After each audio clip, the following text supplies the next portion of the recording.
So, in one perspective and narrative, Kiev is at the center of this Russian Empire.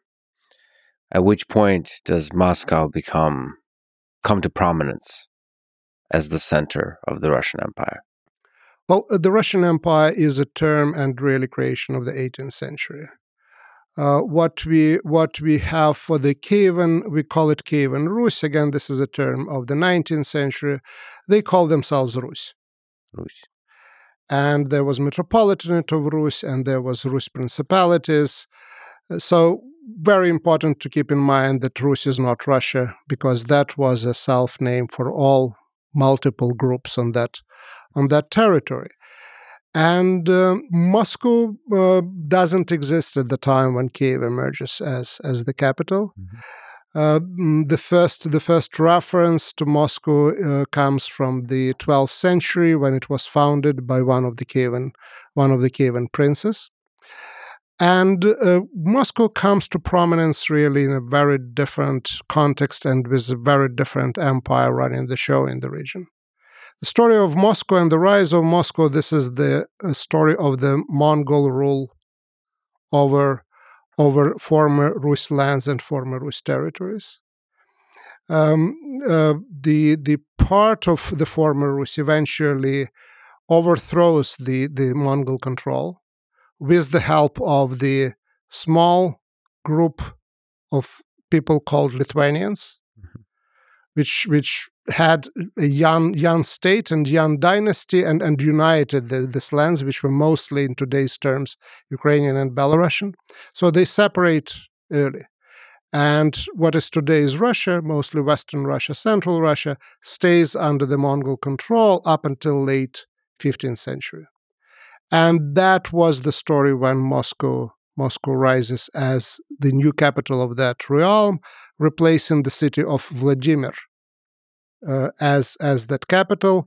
For those who ever went to Russia, they familiar with of course Vladimir as the place of the oldest architectural monuments, the so-called the Golden Ring of Russia, and so on and so forth. Vladimir is central, and there are so many architectural monuments there because before there was Moscow, there was Vladimir. Eventually, in this struggle over control of the territory, struggle for favors from the Mongols and the Tatar horde, Moscow emerges as the center of that particular realm under Mongols.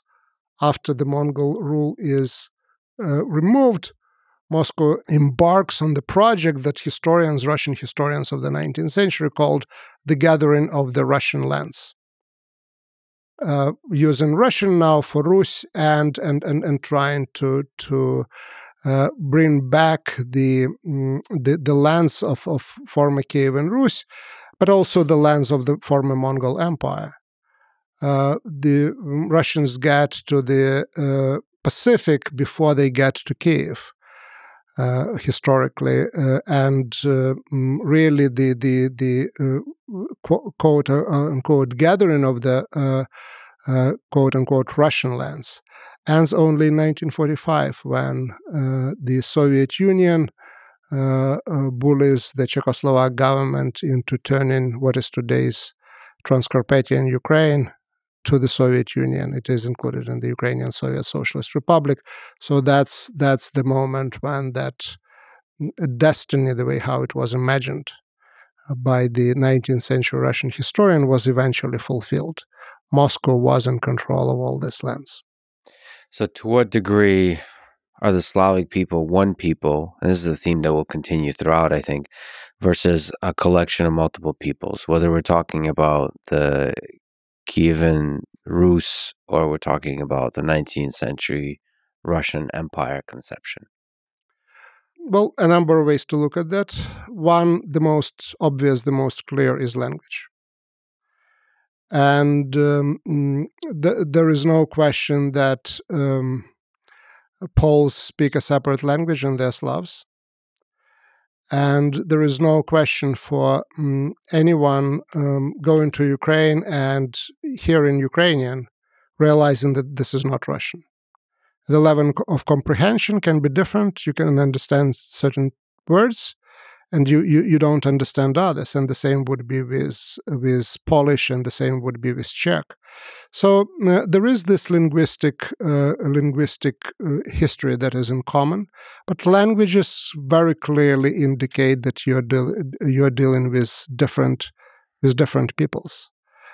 We know that language is not everything. Americans speak a particular way of English.